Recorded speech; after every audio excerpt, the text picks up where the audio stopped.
All right, everyone. Welcome to another episode. We are so excited to have you today.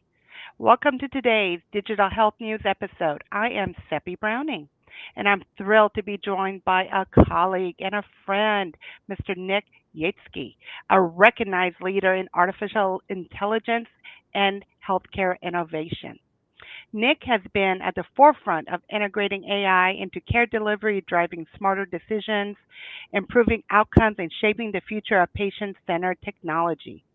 In this conversation, we're going to explore where AI is making the biggest impact in healthcare today, how to balance innovation, trust, ethics, and what leaders should be doing right now to prepare their organizations for the future. Whether you're a healthcare professional, technology leader, or simply curious about AI and how it's reshaping the way we experience care, this discussion is for you. So let's dive in. Nick, welcome. Thank you for joining us today. If you don't mind, introduce yourself. First of all, Seppi, thank you so much for having me on this. I'm so excited to be here to chat with you, to talk with you about some of the some of the innovations, some of the concepts and ideas that really are coming up in the healthcare and AI overlaps, so to say. Both of these areas are evolving so rapidly in so many different ways, and these days they are obviously crossing over, and they're obviously impacting each other quite heavily. To give you a little bit of background about myself, I am not a doctor. I am not a nurse. So I'm not going to be answering any medical questions for you. You will not appreciate those answers, anyways.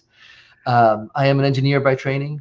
My background is, for the most part, within the artificial intelligence realm. I like to say I was doing AI before it was cool. Before GPT became the household name that everyone knows and what Gen AI is. But well before that, I think we all recognize that the concepts of AI have been around for many decades. It's not a new thing that it just simply poof appeared out of nowhere, right? And so my background has been in the digital space, in the automation space. I've been working in the health and wellness space for well over 15 years. Most recently, I was the chief AI officer at Wellstar Health System. I was leading the AI implementations. I was leading digital transformations, enterprise architecture concepts.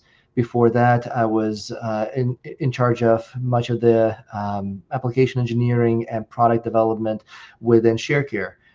It was a startup at the time in the digital health and wellness space, really driving a lot of that consumer-focused innovation, um, digital therapeutics of various sorts, ways of really engaging the patient on living a healthier life. And trying to live the best of it, right? With That's everything right. going on with challenges and we're hoping that all these technology and tools can actually bring some value to our patients and to our caregivers. So let's start with our first perspective here.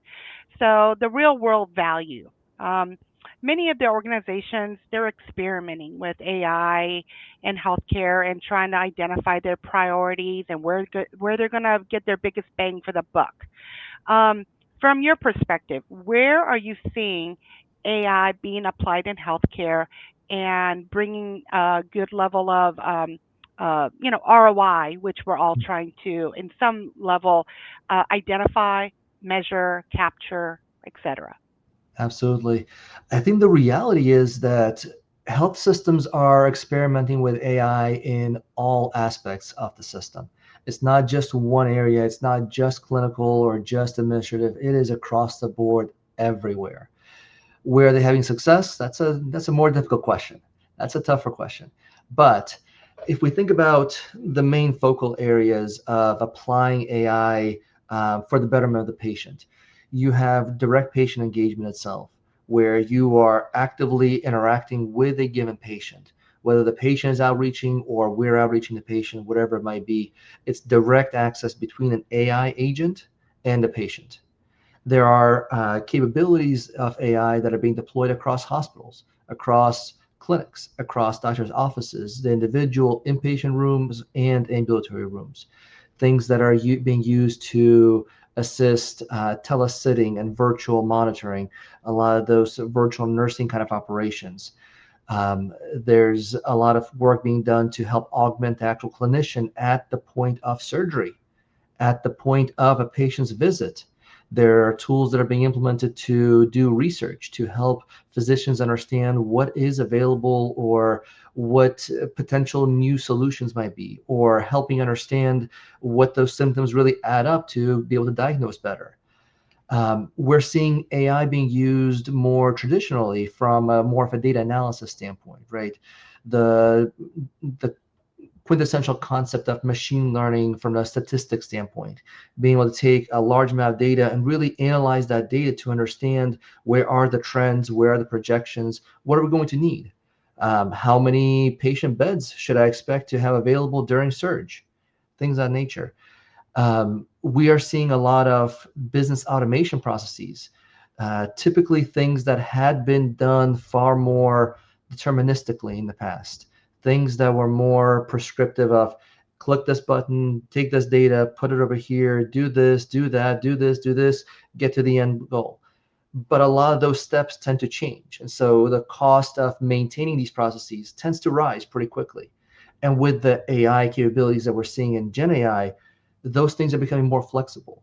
They're People are building agents that are almost self-healing. They're able to detect changes or variability in some of these areas and be able to augment these processes to be far more flexible, far more able to adapt and change over time.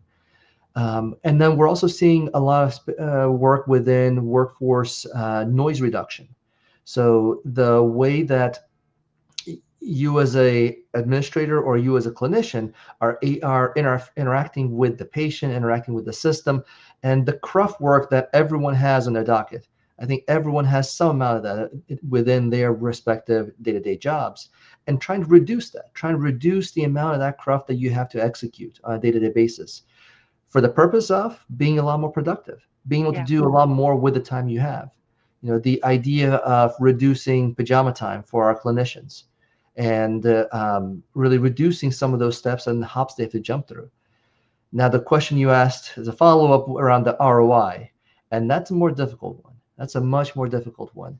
When we talk about specific ROI of AI specific solutions, the reality is that we're probably too early in the process to really be able to say there's a clear cut ROI. It's a lot more in the space of just simply being able to do more with the time you already have, as opposed to saving hours and increasing throughput and things of that nature. Right now, we're still experimenting at the stage where we don't fully trust the AI processes yet. And I say that very clearly, yet, Hmm. because these things are changing and evolving constantly. And so it's very hard to quantify with a dollar figure the ROI. But we are seeing quantified ROI from a satisfaction standpoint, from a reduction of overhead, a reduction of overload on the individuals. Those are really the things that we're mostly looking at within the healthcare space around the impact of AI on our day to day. Yeah. And one of the use cases that I've really come to appreciate is the virtual nursing, where we've had some new nurses at the bedside, and those individuals and those more seasoned nurses, just a call away, a virtual call away, has really helped with that level of support, and that nurse, the newer nurse, knowing that they are there for them. And yes, sometimes it's used for just discharges and some of that, but it's also there as a support system too, as Certainly. nurses with the boots on the ground get more familiar with the tools and get comfortable with the teams that's across that camera, and everyone becomes more fluid. There's a lot of different value adds. Like you said, it's so hard to completely measure right now, but everyone's in their different state of mind with this tool and technology and how it kind of integrates with their workflow. So, speaking of trust, kind of moving on with a different perspective on all this ethics, right? Ethics and trust. Mhm. So, how have you seen the patients and clinicians uh, in their response to the use of this AI? in these different use cases, and what's been some of the driving or deterring points that impacted adoption? Absolutely. So if you were to ask me that question about 4 or 5 years ago, Hmm. the general sentiment that I was receiving, and this is just my perception of this, of course, I don't have, a formal study on this, but from what I've seen, there was a lot of trepidation around, why are you approaching me with AI? I'm a physician, that I know what I'm doing. I know how to do this work. This is what I signed up for. Why are you bringing this AI to me? But in the past year, it's really flipped it on its head. It's really been an entire 180 change here of a lot more clinicians are going, you know, let's talk about this. Let's figure out how we can use this to really improve things. I think the reality here is the trust starts to build with more use, with more acceptance, and when it becomes ubiquitous in our day-to-day lives. And I think that even outside of healthcare, especially when you look outside of healthcare, we as consumers, we as individuals, as humans, we all have cell phones, right? We all use these things. These things are now starting to use AI, and have continued to use AI, I should say, in so many different ways, and we're getting so much more used to it. And so we as patients are definitely getting more used to it, Yeah. right? Wasn't this the same conversation when EMR use and meaningful use started? It was the same level of conversation of why and the trust Absolutely, in the absolutely. products. Yeah. And so I think that you also just hit a nail on the head real quick, that when the EMRs were first starting to really become used, or moving from paper to digital within that space, Hmm. what was the promise of the EMR? It was to produce better outcomes, to have a lot more streamlined access to data, to have a lot more simplicity and straightforward kind of Hmm. interaction with these Right. things. Right. Some of these things didn't quite pan out like that, right? Some of them introduced a lot more overhead of, well, I have a lot more documentation to do. I have a lot more work to do. I have a lot more of this and that. And when some of the first AI tools started to really hit the market, they also had that same kind of promise and problem of, yes, it's an AI tool and the promise is huge, but I have to do this and this and go to these other areas to use these things, right? And these days, as these AI agents and the AI capabilities are becoming a lot more integrated, a lot more seamless, a lot of those friction points are starting to ebb. They're starting to go away, to where it's much more accessible, much more streamlined, much more integrated into your EMR, into your day-to-day. You don't have to go and hunt and peck for these things. They're already available to you, right in front of you. Absolutely. And you touched on this a little bit already, the whole balance of the promise Mhm. of these tools. Um, but let's discuss a little bit more with the patient privacy, some of the biases in these potential models and how they're potentially deployed, Mhm. and the need for transparency about what we do know, and some things that might be under the cover and it's not always as evident. Yeah. What's your perspective there? Yeah, I think it's a quite a large topic of discussion, right? Yeah. The reality here is this. The way I think of it, at least, is this: we are human, and humans by their nature are biased in one way, shape, or form. Whether it's inherent bias, or if it's just experiential bias or environmental bias, whatever it might be, there's always going to be some level of bias. It is absolutely going to be there no matter what. You can try to fight it, but ultimately there will be some amount of it that permeates, and it will impact your workflows. It will impact your actions. It will impact what you're doing. And part of that is your human bias is also represented in the data that you collect on patients, in the information you put into the systems, the data that then feeds those agents. So there's, I think, a couple of tiers to the bias that we need to think about here.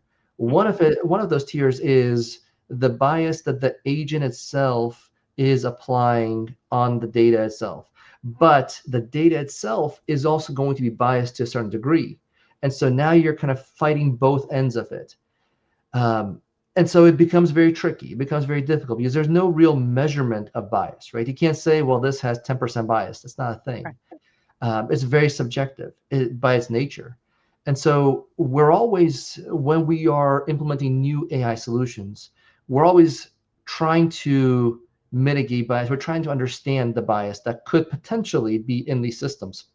And the way we mostly do that is by understanding where was the data trained, where did the data come from, how the agents were trained on that data, how do we make sure to account for the right kind of populations.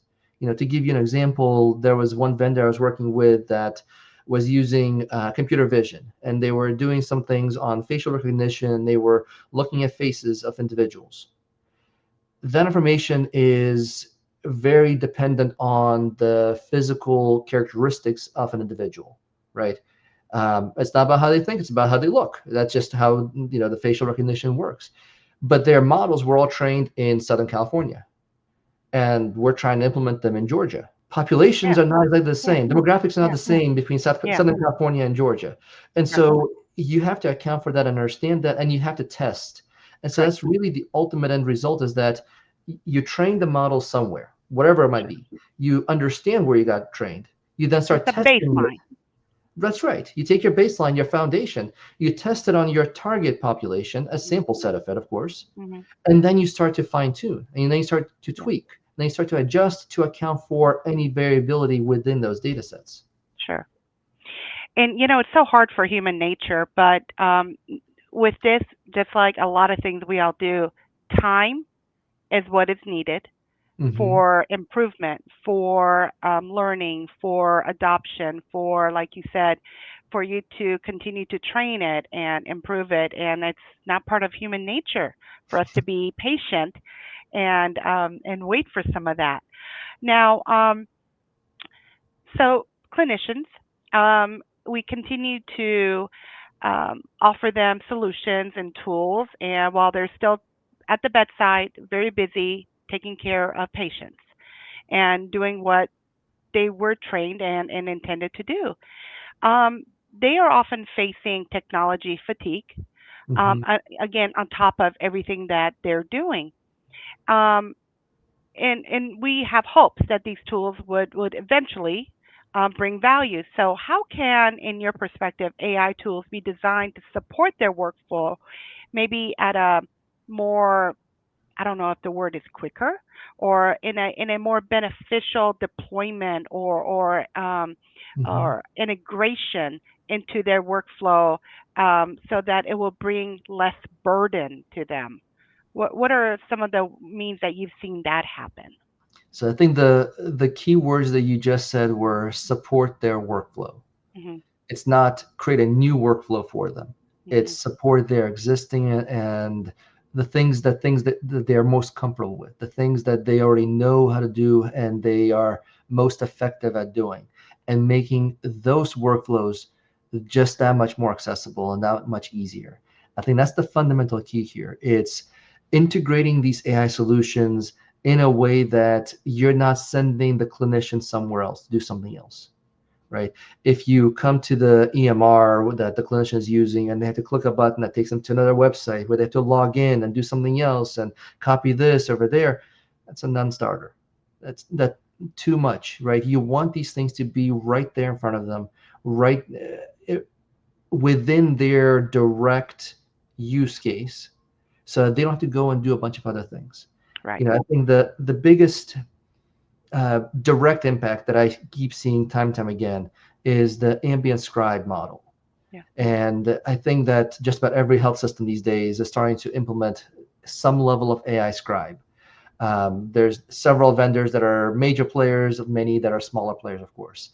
But the most common one and the common flow is the physician walks in, pushes a button on their phone, put the phone down, and the phone is recording the conversation. Right. There's no special microphones. There are no special headsets. There's no special additional equipment.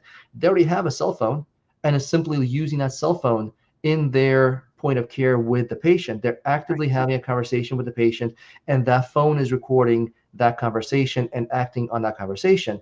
Now, if the physician had to take that phone and upload the video stream or the audio stream somewhere and do some other stuff with it, and then something else, it also wouldn't help.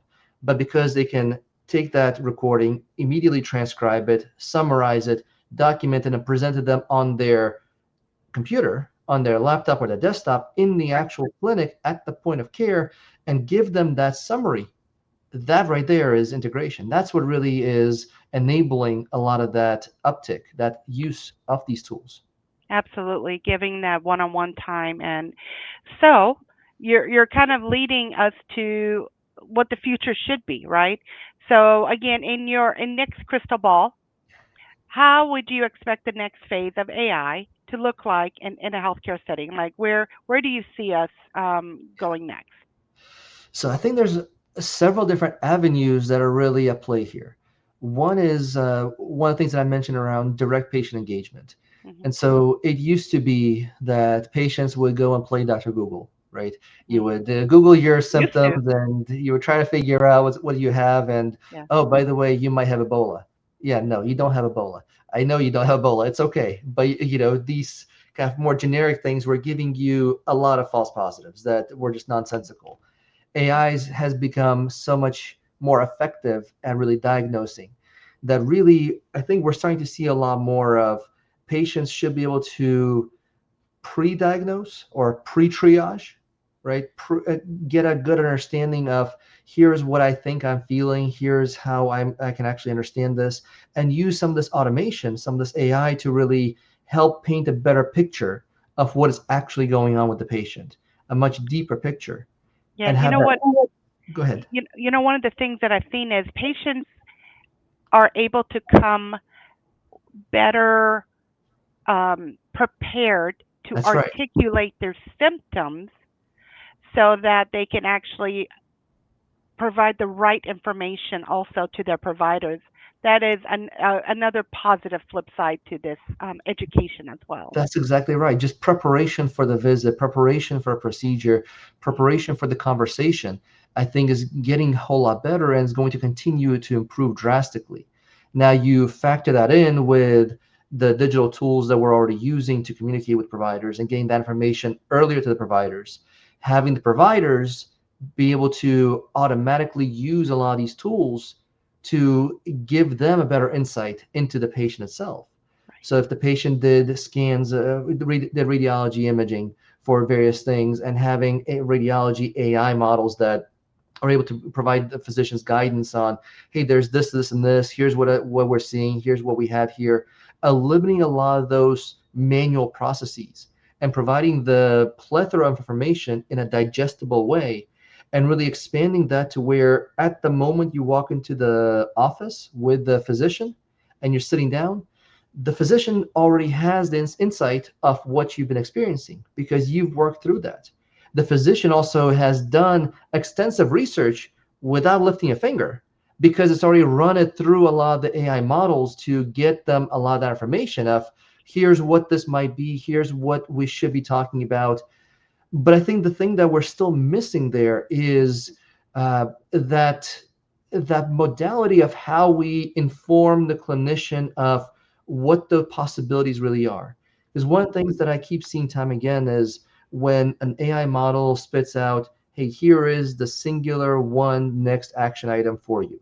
Hmm. And when it's a singular action, it's very hard to simply say binary, yes or no, I'm going to do this or not going to do this. But if those models on screen within the EMR, within the patient's chart, are giving the clinician information on here are the top five most likely things, and here's the probability that these are the right things that we're looking at. You're starting to, by doing that, by giving those probabilities, you Hmm. help reduce hallucinations because Right. then you can tell, well, this is a 2% chance of it being true, so probably not going to go with it. Um, as opposed to this is, 85% true, whatever it might be. You're giving a lot more trust. You're Right. able to encourage the physicians to trust what those recommendations are and be able to build the trust with the patient too. And you're You're training the model more adequately too. Absolutely. But when you're giving the patient options, when you're giving the physician options, and Hmm. you're not prescribing directly what the Hmm. AI is doing, but you're opening up the door and saying, here are the things that are available to you. We as humans want to have control over these things, right? Yeah. And so we want to have these options and we want to be in control of the next actions. And so I think that the future of, or really the next phase, I'm not saying 10, 20 years out, I'm saying 1, 2, 3 years out, Yeah. we're talking about having a lot of that kind of granularity and information and able to make our own decisions and be able to then identify lookalike data, be able to identify based on my experience, my history, my biological markers, my demographics, everything of sort. Here are the next things that will likely happen. Or if I go this route, here are the things that will likely happen. If I go this route, here's Right. what will likely happen. And be able to project these things. So to get there, the leaders and our healthcare executives, there are our HIT leaders, our CIOs. What advice would you give them to help prepare their organizations to get there to what you just shared? What advice would you give? Number one thing I would say is don't be afraid. Keep calm and carry on, right? Don't be afraid of the evolution that is happening within the AI space. First and foremost, AI is not alive. It is not sentient. It is not Skynet. Not yet, but it's not Skynet. It's Not helping. these things are evolving so rapidly Right. that simply sitting on your hands and not using them or not adopting or not trying something is Right. not an option, not anymore. It was a few years back, it's not an option anymore. And the idea here is this: you don't have to wholeheartedly commit 100% to a solution and go full throttle with it. But there are so many options, so many ideas. Try them, take them off the shelf, play around with them, get the buy-in, get the workflows defined, and give them a shot. Try them out. Don't plan for a year or two and then maybe do something with it. Right. Take it, try it, and use it as quickly as possible. You want the cycle to be the fastest possible cycle you could possibly think of. We used to think of software development lifecycle and applications as, this cycle that iterates 2 week sprints with Agile and It's a stuff little like that. opposite of it. You want to go even faster. You Yeah. want to go even faster than that. You want to Yeah. simply take a solution, try it out. If it fails, it fails. Move on. That's fine. There's so many of these solutions that you can recycle them. You can go ahead and throw them away if they don't work out. But it's not an option to simply take it and sit on it for a year and then maybe try it. Because it would have changed by the time you want to actually deploy what you That's had right. planned to utilize. Yeah. That's right. You're not marrying these individual solutions. You are simply trying them, working with them, giving them a shot. There will be so much change and evolution in these solutions from the time that you start to the time that you actually go full scale with a solution, that you have to be able to adapt. You have Yeah. to be able to continue to iterate and innovate on these things. And IT, we always say change is inevitable, and Mhm. you need to be able to pivot, and you got to be flexible. But this is the exact case of what is needed or called upon That's for right. all of us, right? That's right. Um, Well, Nick, thank you so much for your time. I'm so glad you were able to join us, and I always love hearing you. I've heard you speak a couple times, and um, you're always very engaging, and you always very much impress me with your knowledge, your background. We really appreciate you joining us for our episode today at Digital Health News. But before we end, I would like to close and give the mic back to you and say, share with us a little bit about the latest news about Nick. What's going on in your life? Share a little bit about you. Absolutely. So first of all, Sepi, thank you so much for having me on. It's always a pleasure talking with you. I think you and I have talked about different concepts and ideas in the space so many times, Mm. and doing this kind of event is absolutely phenomenal. So thank you so much. My pleasure. So personally, there's a few things that I have in flight right now that I'm playing around with a little bit. So I'm not quite ready to announce that yet, but a few Okay. things that I'm working So with that right. means you'll just have to come back and share. I guess, maybe in a bit. But Okay. there's a few organizations that I'm working with right now to Okay. help advise and guide and really uh, really share some of the knowledge and some of the ideas back and forth, Yeah. because these things are not a one-way street, Right. right? The way that we learn about the innovations and the way that we come up with new and interesting ideas in the space is by talking about them, by going and meeting people that we don't know, that we haven't seen before, that they have some ideas, you have some ideas, somewhere in the middle there might be a good idea. And a lot of that is what I've been doing a lot of lately, really, is sharing those ideas, discussing these things, Hmm. and really seeing if we can come up with the things that really matter. Yeah. Isn't it ironic that AI and all these models are bringing to light how much more we as humans need to connect and talk, right? It Absolutely. it brings it even more to light that our industry is a human touch industry. No Yeah. matter how many tools we deploy or have perfected, it still requires us to have a two-way conversation, just like you said. So what's funny about that, Sepi, is my tagline is always that AI creates a more human healthcare experience. Hmm. And so I That's think you the hit it hope. on the head there.